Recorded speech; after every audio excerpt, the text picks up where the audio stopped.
Hello and welcome to another bucket list adventure.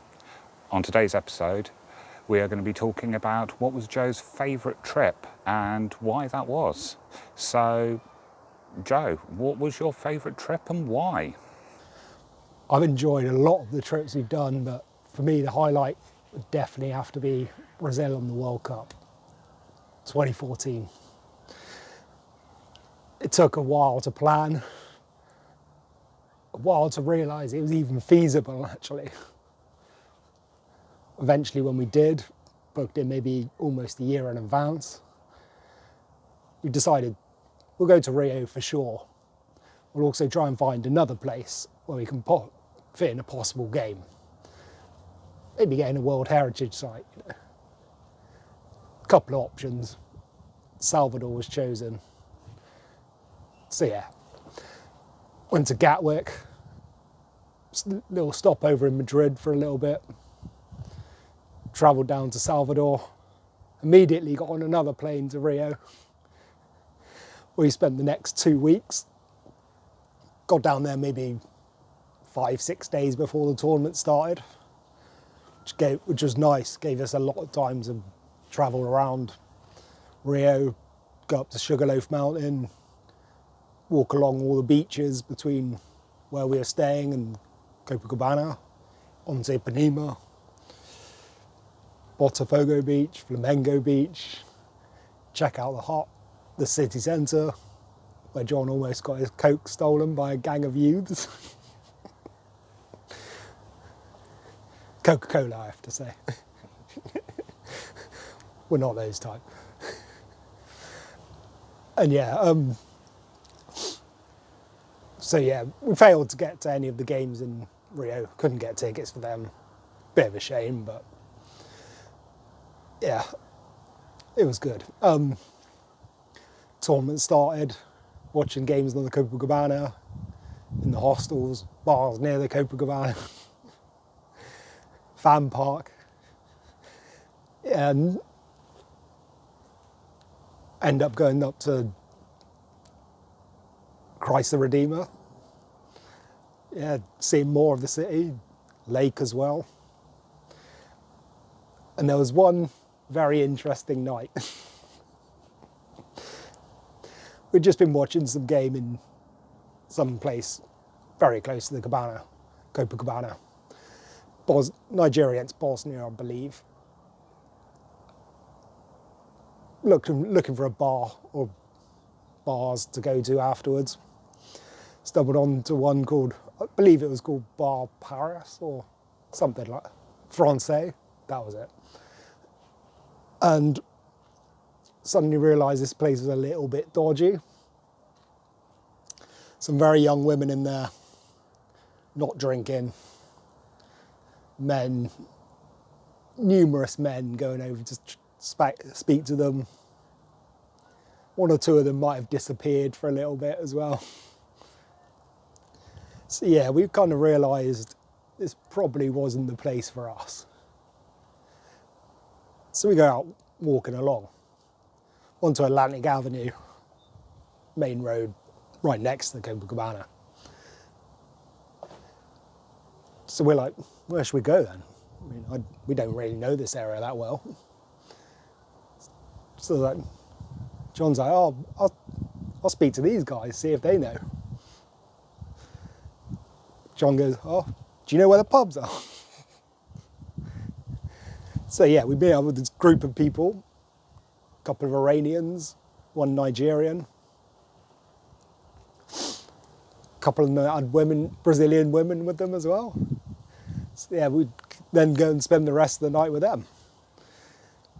One of the guys the Nigerian guy, we end up getting his email address, later meeting him in London, get an invite to his wedding in Los Angeles. Met him 3 times on 3 different continents. Crazy. Yeah, so back to Brazil. And yeah, we end up going to Salvador, spending the last few days there, getting to game Bosnia against Iran, and the one game we did actually manage to see at a stadium. Fun game. Full of neutrals. Handful of Bosnian fans there. Smaller handful of Iranian fans. Yeah, end up going to this carnival in Salvador. Seeing the Pelourinho area. Really nice. Getting to the not as good fan park down that way. Seeing some insanely heavy rainfall. Cars are basically aquaplaning down some main roads. Yeah, and actually meeting up with a couple of people from Bristol and that. They're everywhere. And yeah, after 3 really nice weeks, back home. One thing I wanted to actually add to that was one of the evenings out when we were in Rio, we'd been out drinking on the Copacabana and our hostel was in a part of the city called Maria. And this must have been within the first couple of days of us being there.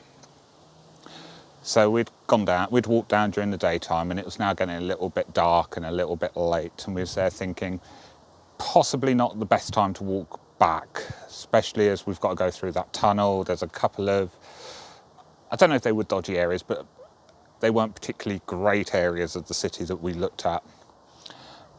So we jumped on a bus and it was absolutely rammed packed, and the bus driver was related to Ayrton Senna, as most of the bus drivers were. We jumped on, and after a bit of time on there, we were like, where are we? I'm not quite sure. Well, we're not half an hour away from the Copacabana by bus, surely. We can't be that far. Well, look, let's jump off at the next stop. So we pressed the bell and we got off the bus. And we're like, right, where are we? And it's like, that building right in front of us looks rather familiar. I think that's the building across the road from our hotel. And we turned around and lo and behold, behind us was the actual hotel we'd been staying in. We're not sure to this day how we managed it or why it even worked, but for some strange reason, we managed to get off on the exact right stop outside of our hotel after 20 minutes of bus driving around a city that we had no idea where, in the night time after a few beers. That was my favourite memory from the Brazil trip. It was a bizarre trip, I will admit that and give you that one. And it's one that I hope to live and enjoy again. Maybe sooner we'll get down to South America again soon. But I think both of us are looking at other locations around the world as ones we would want to go to first before a trip back down to Brazil again, I'm afraid. Even though how much of a beautiful city and country it was. And the food down there was absolutely beautiful. You could walk in and the service was brilliant, and a lot of the people were so friendly. Yeah, the whole talk about it being a little bit iffy, yeah, I could imagine if you strolled into the wrong parts, but in the main areas it was lovely. So thank you for watching this second part episode of the Bucket List Adventures, our little talk. Next time, sadly you've got me. Joe's going to be asking me what my favourite trip was and why. So look out for that and see how much mischief and stupidity we get up to next time. Thank you.